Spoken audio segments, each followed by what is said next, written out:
तुलित बलधामं हेम शैलावदेहं धनुजबन कृशानं ज्ञानिनामग्रगण्यं सकलगुणनिधानं वानराणां धीशं रघुपति प्रिय भक्तं वातजातं नमामि। पूर्व प्रसंगानुसार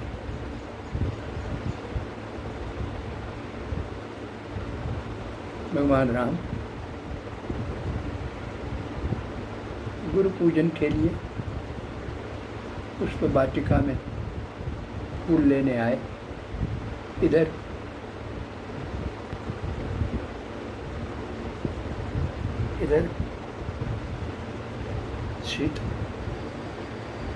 सीता अपनी माँ के आदेश से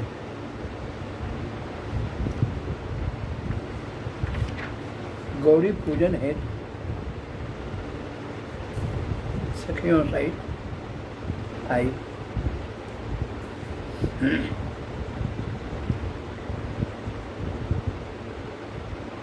सखियों के समूह में से एक सखी सीता का संग छोड़कर फुलवारी देखने चली गई।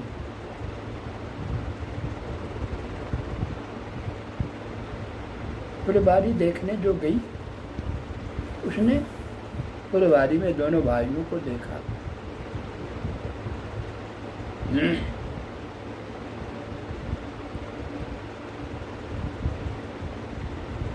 दोनों भाइयों को देख और प्रेम से भाव विभोर होकर दौड़ती हुई सीता के पास चली आई। तासु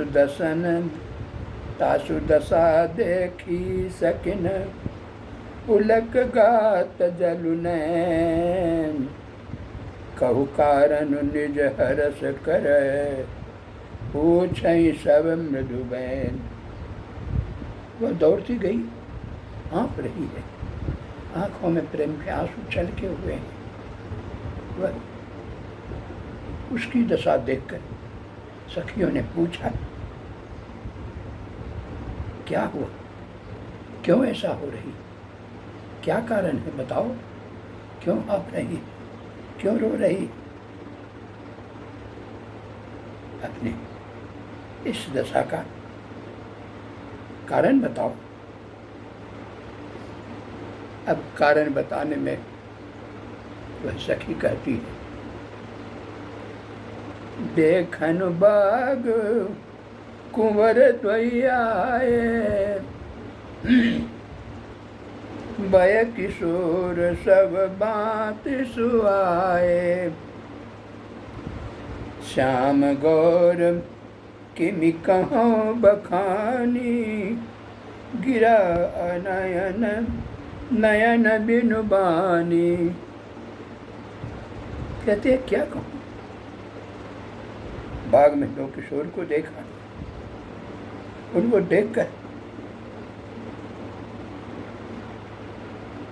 देखकर मेरी ये दशा है। वे एक सांवले एक गोरे हैं, दोनों समान वय के हैं। पूछती हो क्या है, कहो, मैं क्या कहूँ। गिरा को बानी को दृष्टि नहीं है, बानी ने देखा नहीं, बानी को दृष्टि नहीं है, उसने देखा नहीं, इसलिए वर्णन कर नहीं सकती। और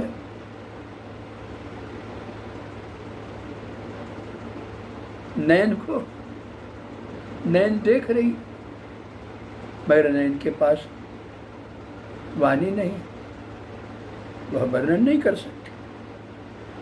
असमर्थ हूँ उस कथा को कहने में। उसकी बात सुनकर अन्य सखियां आनंदित हो गई। सीता ने भी सुना। सीता के हृदय में यह सुनकर बै किशोरी कहा था, सुनकर इतनी खुशी हुई, उसकी जिज्ञासा जगी कि जरा देखो वह किशोर कौन है।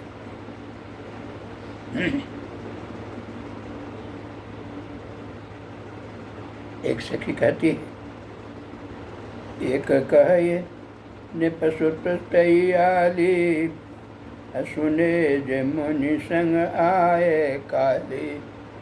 एक सखी कहती है कि मैंने सुना कल जो मुनि के साथ युवक घूम रहा था, वही युवक जो आई थी, जो आया था। निज निज रूप मोहिनी डारी, किन्ने बब विवश नगर नर नारी। वही युवक जो गांव की गलियों में घूम घूम कर गांव के नगर नारियों के मन को व्याकुल किया, वही जिसके सौंदर्य का वर्णन सब लोग वहाँ करते हैं, वही बालक है। अवश्य देखिए, देखा तब तो देखा नहीं था, सुना था। इसलिए सखियाँ कहती हैं अवश्य उस रूप को, बालक को देखना चाहिए, पर लोग देखने योग्य है। तासो बचन अतिशय सुहाने। उसकी बात सीता को बड़ी अच्छी लगी, देखने के नाम पर सीता को बड़ी अच्छी लगी। दरस लागी लोचन अकुलान। सीता की आंखें व्याकुल हो गई, देखने के लिए व्याकुल हुई।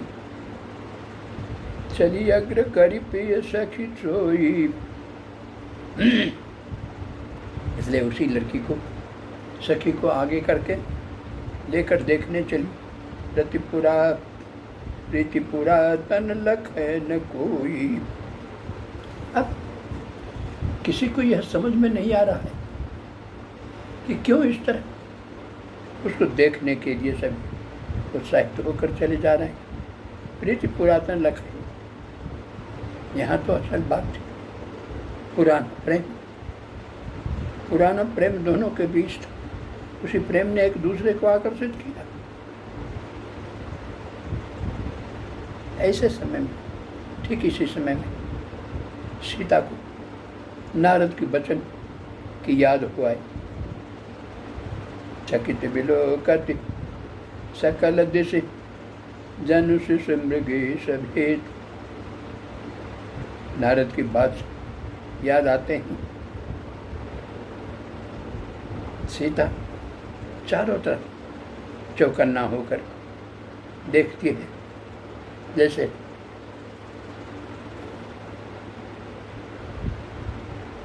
मृग छान इधर उधर देख रही।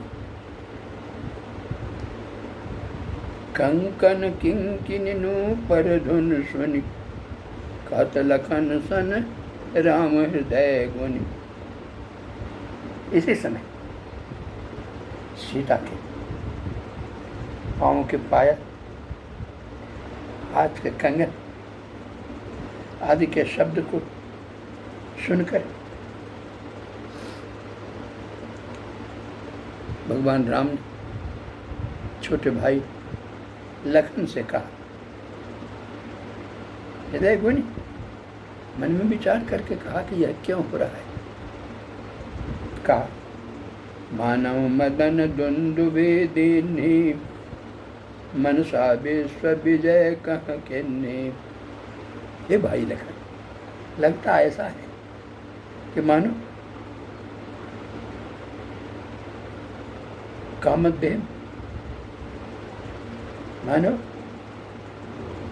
कामदेव ने विश्व को जीतने के लिए संकल्प करके लंके पर चोट मारी।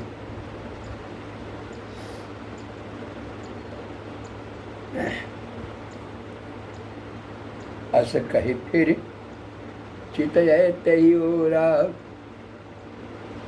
लखन को ऐसा कहकर फिर भगवान राम ने सीता की ओर फेरते ही और उसकी ओर देखा। किस ओर? क्या देखा? सिय मुख शशि भय नयन चकोरा। उधर सीता के मुख को देखकर स्थिति यह बनी। सीता सिय मुख शशि भय, सीता का मुख ही मानो वह चंद्रमा है, और चंद्रमा को देखने के लिए इनकी दोनों आंखें चकोर बनी हुई। भय विलोचन चारु अचंचल, मनहु सकुच जिमि तजे दिगंचल।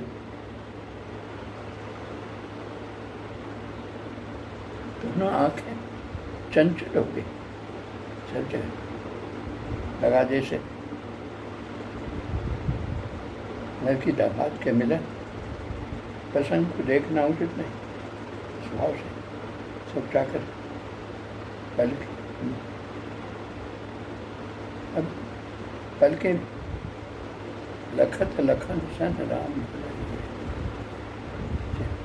मन हो सकुच। लगता ऐसा है कि जैसे पलकें संकोच बस आंखों पर आना छोड़ दिया है,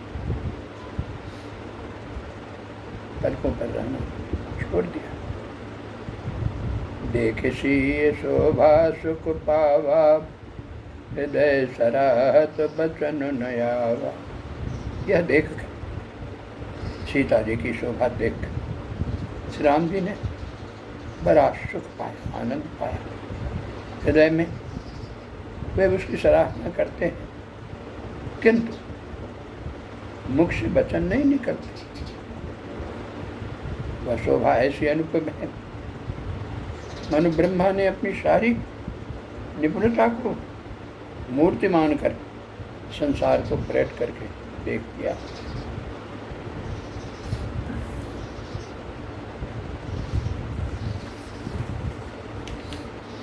सुंदरता कहूँ सुंदर करई, छवि गृह दीप सिखा जनु बरई। सीता जी की शोभा सुंदरता को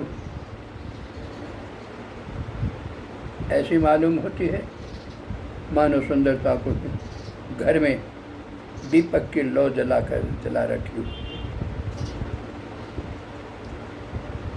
सीता जी की सुंदरता रूपी दीप शिखा को पाकर जगमगा उठा है।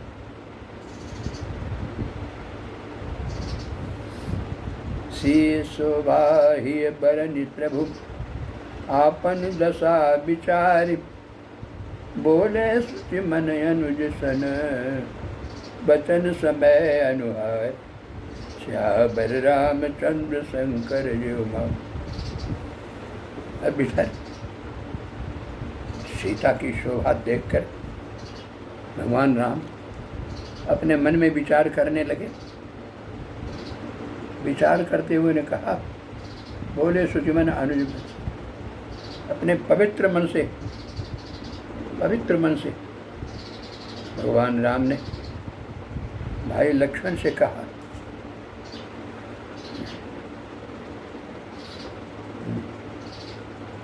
अनुज वचन समय। उस समय जो समय के अनुसार बातें बताई, समय के अनुसार कुल वचन बोले।